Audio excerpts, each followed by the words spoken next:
पितृपक्ष सनातन धर्म का वह कालखंड है जिसमें अपने पूर्वजों का स्मरण, तर्पण और श्राद्ध किया जाता है। यह प्रायः भाद्रपद पूर्णिमा से आश्विन मास की अमावस्या तक चलता है। आश्विन मास की अमावस्या को पितृमोक्ष अमावस्या या सर्वपितृ अमावस्या भी कहा जाता है। इस बार सर्वपितृ अमावस्या 21 सितंबर को पड़ रही है। इस दिन सभी को अपने भूले बिसरे सभी पूर्वजों के लिए श्राद्ध और तर्पण का पुनीत कार्य करना चाहिए। सामर्थ्य के अनुसार दान पुण्य करना चाहिए। कुल मिलाकर यह अवधि 16 दिन की होती है, जिसे महालय पक्ष या श्राद्ध पक्ष भी कहा जाता है। सनातन परंपरा के अनुसार मनुष्य के 3 ऋण बताए गए हैं: देव ऋण, ऋषि ऋण और पितृ ऋण। देव ऋण से निवृत्ति देवताओं की उपासना और पूजा से होती है। ऋषि ऋण से निवृत्ति वेदों, शास्त्रों का अध्ययन और शिक्षण करने के माध्यम से होती है। और पितृ ऋण की निवृत्ति अपने पूर्वजों की सेवा, तर्पण और श्राद्ध के माध्यम से होती है।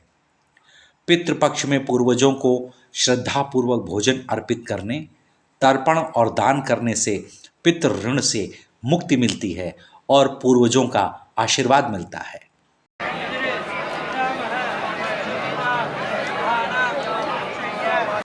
जब पूर्वज प्रसन्न होते हैं तो वे अपनी संततियों को जीवन की तमाम बाधाओं, परेशानियों, रोग, क्लेश, पितृदोष आदि को न सिर्फ समाप्त करते हैं, बल्कि वंश वृद्धि, धन, वैभव, सुख, शांति के विपुल आशीर्वाद देकर जाते हैं।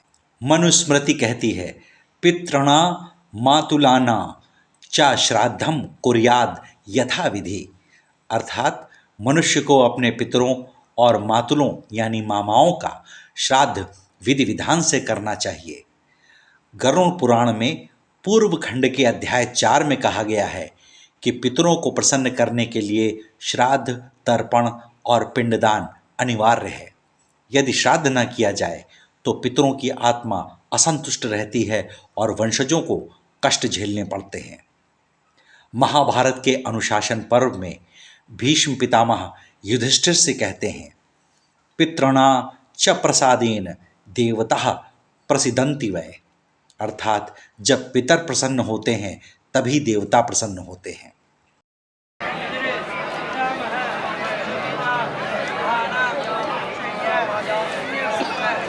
विष्णु धर्मसूत्र के अध्याय 74 में कहा गया है कि अमावस्या को पितरों के लिए तर्पण करना श्रेष्ठ है, विशेषकर आश्विन मास की अमावस्या को।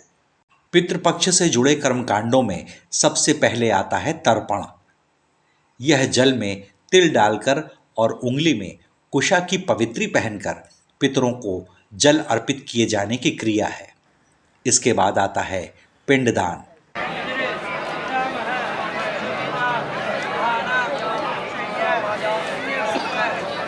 इसमें चावल और तिल से बने पिंड पितरों को समर्पित किए जाते हैं। इसके बाद के चरण को श्राद्ध कहते हैं।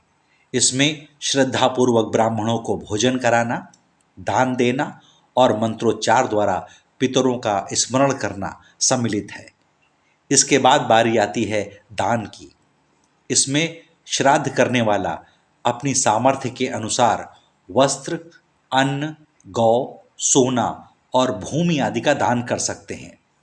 इसका उल्लेख शास्त्रों में मिलता है। इन सब के अलावा पितृपक्ष में गाय, कुत्ता, कौवे और चींटी जैसे प्राणियों की सेवा का भी विधान है। गाय पुण्यों का प्रतीक है, कुत्ता भैरव जी का वाहन है, कौवा आकाश में उड़ता है और पितरों का संदेशवाहक माना जाता है, तथा चींटी पाताल का प्रतीक है। इन प्राणियों की सेवा करने से हमारे पितर जिस किसी भी लोक में होते हैं, उन्हें इनके माध्यम से हमारी सेवाएं प्राप्त हो जाती हैं। पितृपक्ष में सात्विकता का बड़ा महत्व है। इस अवधि में मांस, मदिरा का सेवन, तामसिक भोजन, अपवित्र कर्म आदि नहीं करना चाहिए। इस अवधि में नए वस्त्र बनवाना या खरीदना, नया घर लेना या प्रवेश करना और विवाह आदि जैसे शुभ कार्य वर्जित माने जाते हैं।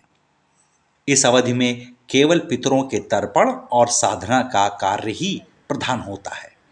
पितृपक्ष में साधारण भोजन करना चाहिए और सात्विक आचरण अपनाना श्रेष्ठ है। भारतीय समाज में पितृपक्ष को वंश परंपरा और स्मृति संस्कृति से जोड़ा गया है।